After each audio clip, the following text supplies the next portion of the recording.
morning, students. Welcome in our EVS class 5th. Children, so today we are going to start our 4th chapter, Mangoes Round the Year.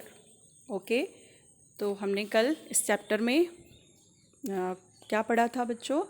हमने देखा था कि एक class का scene है जिसमें ये सारे बच्चे लंच कर रहे हैं और जैसे ही उन्होंने अपना लंच बॉक्स ओपन किया, इसमें नीतू, अमन और प्रीति 3 बच्चे हैं जो साथ में लंच कर रहे हैं। तो सब बच्चे देख के खुश होते हैं कि आज नीतू ने पोटैटो सब्जी लाई है, लेकिन तभी अमन जो एक बच्चा साथ में लंच कर रहा होता है बोलते हैं कि नीतू डोंट ईट इट, है ना, इसे मत खाना क्योंकि ये स्पॉइल हो चुका है।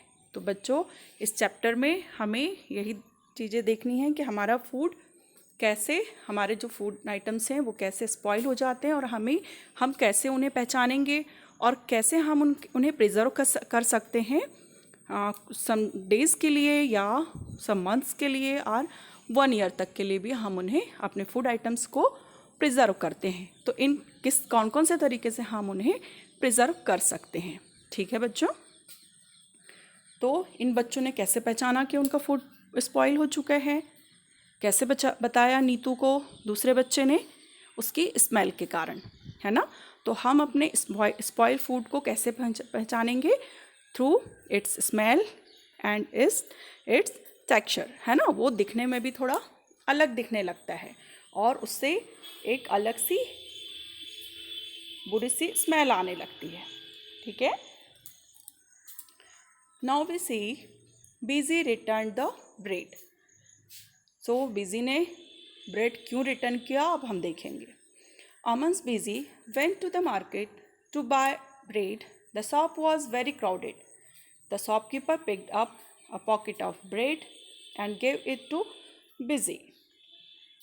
She looked at it and returned it immediately. तो जैसे ही बीजी जो थी, बीजी मतलब मम्मा, है ना, माँ, पंजाबी में माँ को बिजी बोला जाता है। तो बीजी जब शॉपकीपर के वहाँ गई, शॉप में गई, तो शॉपकीपर, वो बहुत क्राउडेड शॉप थी और वहाँ उन्होंने बीजी को ब्रेड का पैकेट एक उठा कर दिया और बीजी ने ब्रेड के पैकेट को देख के तुरंत उस पैकेट को वापस कर दिया। तो बीजी ने पैकेट क्यों वापस कर दिया? Now we see the question. Look at the picture of bread packet, है ना, here, and guess why BG return it.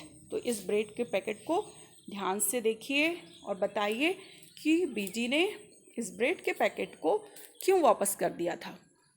तो नेक्स्ट टाइम बच्चों जब आप भी कुछ फूड आइटम लेने जाते हैं तब उसके पैकेट को अच्छे से चेक करिए कि कहीं आपका फूड आइटम जो है वो स्पॉइल तो नहीं हुआ है। तो बीजी को कैसे पता चला कि ये जो ब्रेड थी वो स्पॉइल है?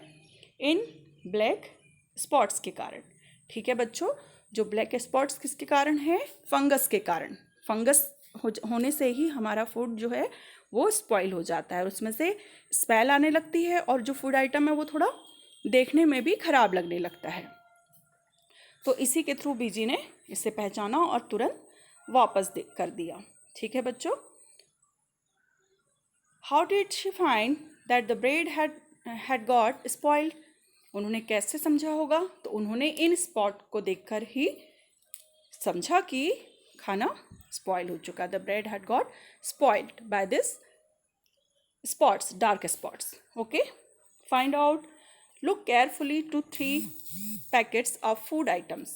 आपको अपनी मम्मा के पास जाना है, वहाँ कुछ फूड आइटम्स के पैकेट देखने हैं, ठीक है। और उन फूड आइटम्स को देखकर आपको देखना है कि उसमें नीचे क्या क्या लिखा होता है, ठीक है बच्चों. What can we know from it written on the packet. तो उस पैकेट के ऊपर क्या क्या लिखा होता है बच्चों? फर्स्ट तो उसमें MRP लिखी होती है किसी भी प्रोडक्ट की. MRP के नीचे मैन्युफैक्चरिंग डेट लिखी होती है. उसके नीचे बेस्ट बिफोर, कब तक आपको उसको यूज़ करना है, वो लिखा होता है. और कुछ फूड प्रोडक्ट्स में रेड डॉट या ग्रीन डॉट बने होते हैं, जिसमें रेड डॉट का मतलब होता है रेड कलर का एक सर्कल छोटा सा डॉट बना होता है ना. तो रेड डॉट का मतलब होता है कि उस फूड प्रोडक्ट में एग यूज़ हुआ है, ठीक है। और ग्रीन डॉट का मतलब होता है कि वो प्योर वेज से बना है, वेजिटेरियन फूड प्रोडक्ट है और प्योर वेज से बना है। इसी तरह से बच्चों एमआरपी क्या होता है? एमआरपी होता है मैक्सिमम रिटेल प्राइस। मतलब एमआरपी में जो रेट लिखा हुआ है, कोई भी शॉपकीपर उस रेट से ज़्यादा रेट में आपको कोई भी चीज़ नहीं बेच सकता है।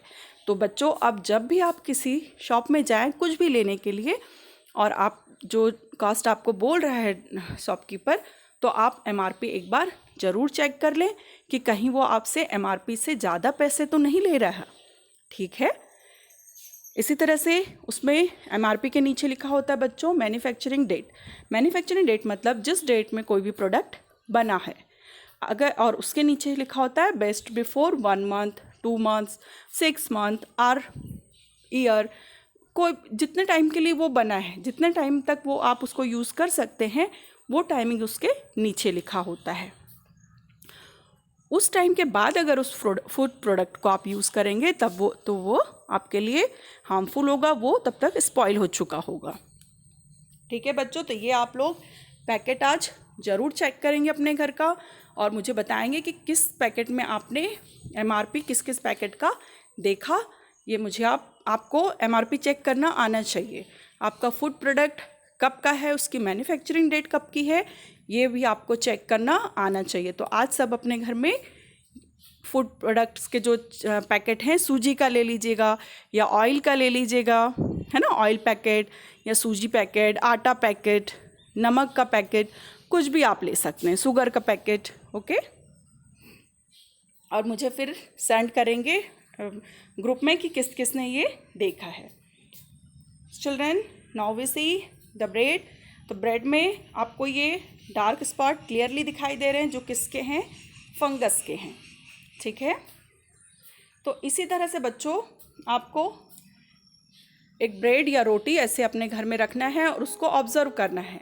उस पर ये टेबल आपको टेबल में फिल करना है आपको कि एक 6 डेज़ का आपको चार्ट बना हुआ है। देखिए डेज़ लिखे हुए हैं, 6 डेज़, है ना। और उसके नीचे उसके बाद क्या क्या चीज़ें हैं? By touch, by smell, by looking through hand lens. Hand lens से क्या, लेंस से अगर हम देखें उस प्रोडक्ट के ऊपर तो क्या दिखाई दे रहा है? Then its colour. ओके, तो इस तरह से बच्चों आपको उस रोटी या ब्रेड को 6 डेज़ के लिए ऑब्जर्व करना है और इन ब्लॉक्स में उसके अकॉर्डिंग सारे जो चेंजेस उस फूड प्रोडक्ट में आ रहे हैं आपको उसे नोट करना है। ठीक है,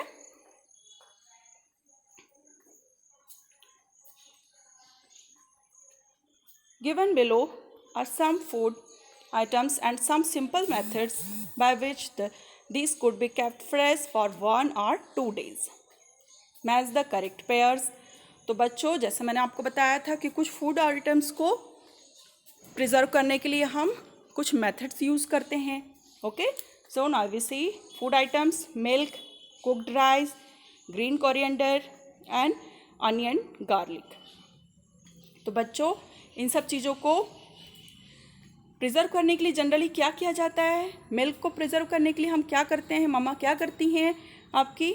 उसे बॉईल करती हैं। ठीक है, देखिए थर्ड ऑप्शन, मिल्क को प्रिजर्व करने के लिए क्या किया जाता है? उसे बॉईल किया जाता है, बॉईल इट। कुक्ड राइस को क्या किया जाता है? Wrap in a damp cloth में रैप करके रखा जाता है।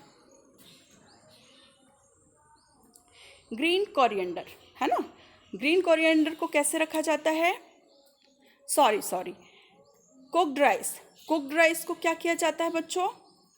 Put in a bowl and keep the bowl in a container with some water. तो आपने देखा होगा कि गर्मियों में जनरली जब राइस को, अभी तो हम फ्रिज में रख देते हैं, लेकिन अगर फ्रिज अवेलेबल नहीं है तब क्या किया जाता है?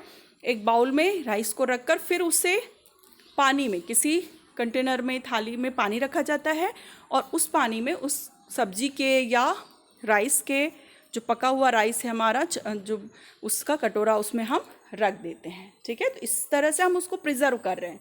सुबह का बना हुआ राइस हम शाम को यूज़ करने के लिए उसे इस तरह से पानी के कंटेनर में रख देते हैं एक बाउल में, जिससे वो शाम तक प्रिजर्व रहता है, ख़राब नहीं होता है। ग्रीन कोरिएंडर, तो ग्रीन कोरिएंडर को क्या किया जाता है? Wrap in a damp cloth, एक हल्के से गीले क्लॉथ में उसे लपेट के रख दिया जाता है, ठीक है। अनियन गार्लिक को क्या किया जाता है, लहसुन और प्याज को कैसे रखा जाता है, keep it in a dry open place, ठीक है बच्चों। तो इस तरह से इन चीज़ों को प्रिजर्व किया जाता है। We will see our next part in next video. Till then, bye bye. Thank you.